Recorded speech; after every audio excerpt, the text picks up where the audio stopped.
Grandson. That's me. How are you? I'm good, man. I'm good. Happy to be back. Yeah. First time doing Download. The only other festival I've done in England was Slam Dunk Music Festival before the pandemic, which was just a swell old time. And I'm happy to be back, man. I love it here. I love music fans here. And I'm ready to rock in a couple hours. Yeah, good. And the latest music that we've received of yours came last year. That's right. And the recent track was with Jessie Reyez. Yes. Tell us about that one. Yeah, I was fortunate enough to write the theme song for a movie called The Suicide Squad. Yes. Last year. Jessie Reyez is from the same city that I grew up in, so we already had a kinship. And Jessie was already featured in the Suicide Squad soundtrack, as I already was as well. Yeah. So it made sense for us to do an original song for that soundtrack. Yes. Which was that song in question, Rain. It's a song about the hardest times in your life, also being the times in your life that you grow the most from. And for a lot of people, especially young people today, I think that they can resonate. And I think some people need to hear that, who are going through a tough time and might not be able to see the other side. Those times in my life where I wasn't sure they would ever get better, I now look back on as times of extreme growth and self-realization. And so that's what that song is and was about. Good. Excellent.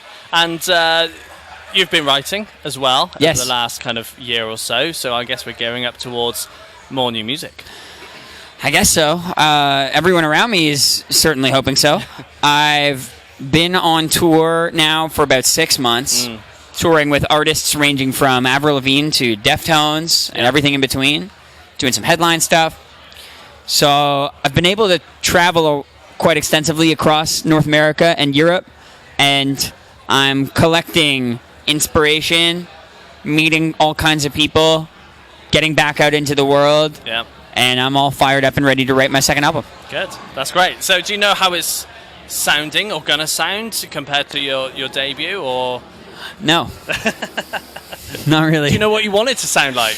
Yes and no. I mean, it's a grandson album. I already have 70-some songs out. I think you can get a sense it's probably not gonna be a jazz album. But I am looking forward to growing and changing as any artist does. Yeah. And I will say that my debut album, there were no features. I felt very determined to make it this singular expression of my own.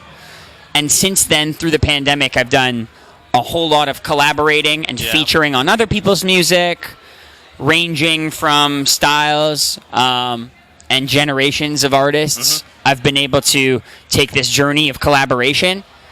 And so for my new album, I'd like for it to sit somewhere in between those things, where I am leaving room for outside inspiration to come into the room, whether that's some of the new artists in alternative music, but also having that clarity of direction that you can come to and expect from a grandson song. So that's about as good as my elevator pitch is going to get for now.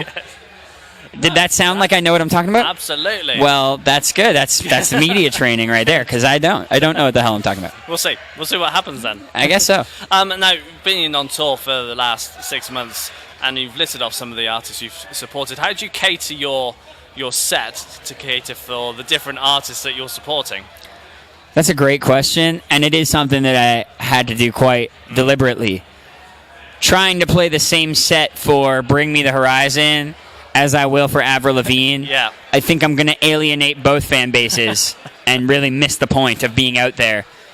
I am an alternative artist, and I explore different subgenres within alternative. I make alternative pop music, I make alternative rock, alternative hip-hop. So I have a wide enough catalog that we kind of set an intention as we go into directing the set, and then kind of handpick songs that we think will get as close as we can to that artist without losing who I am and what I am in the process. I won't lie, we did sneak a Britney Spears cover in one time at the Avril Lavigne set. I probably won't do that here at Download Fest. Yeah, it might not go down well. You'd be But you never surprised. know, Yeah, I actually. mean, there's You some never hardcore know. Britney fans out there. So, I don't know. I'm trying to, like, encourage people and invite them to come find out what we're about.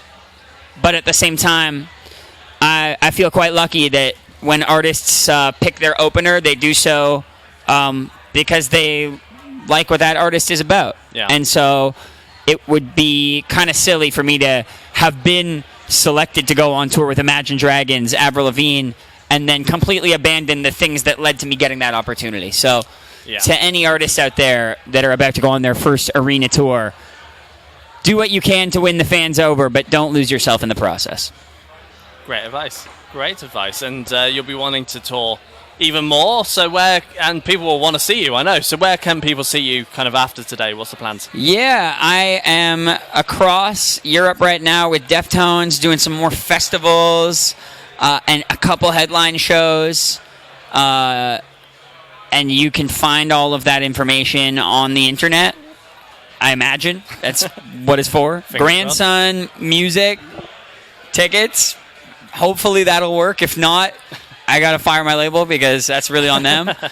And then I'll be back next year as long as there's no global infection that makes live music impossible. We don't mention that anymore. Oh, yeah. Sorry. It's like Voldemort. It's a swear word now. Yeah. What pandemic? What pandemic? We're back, baby. Well, Grandson, it's been a pleasure. Thank you, Miss. Having a chat with you. I'll see you next time.